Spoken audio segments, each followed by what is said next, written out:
Sir, do you feel like Right you behind provoked you. to go with Secretary Noem? Guys, let him through. Let him through. Is that a mic so I can set up? Senator?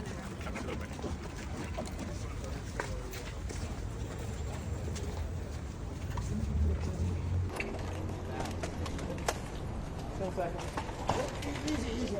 You okay, man? Yeah, you gotta move on. Rim 206.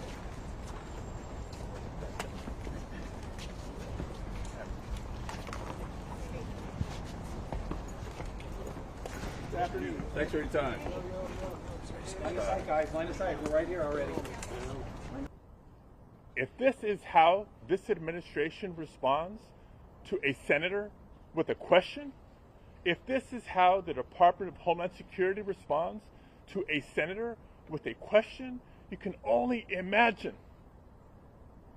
what they're doing to farm workers, to cooks, to day laborers out in the Los Angeles community and throughout California and throughout the country.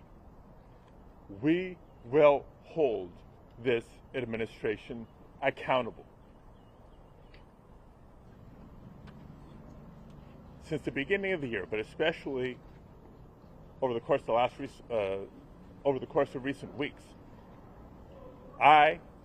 several of my colleagues, have been asking the Department of Homeland Security for more information and more answers on their increasingly extreme immigration enforcement actions. And we've gotten little to no information in response to our inquiries. And so I came to the press conference to hear what she had to say, to see if I could learn any new additional information. And at one point, I had a question.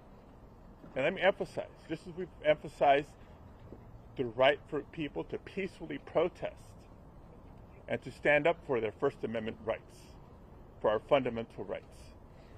I was there peacefully. At one point, I had a question. And so I began to ask a question. I was almost immediately forcibly removed from the room. I was forced to the ground, and I was handcuffed. I was not arrested. I was not detained. For not just the community here in Los Angeles, but throughout the country.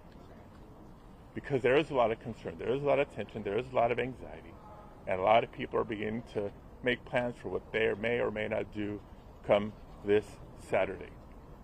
I encourage everybody to please peacefully protest, just like I was calmly and peacefully listening in that press conference and attempting to ask a question. No violence, no vandalism. Please continue peacefully protesting, and that's all I will have to say today. Thank you very much. Can you give us any insight what you and the Secretary said afterwards? Why did you come in and do that? Why did you disrupt it?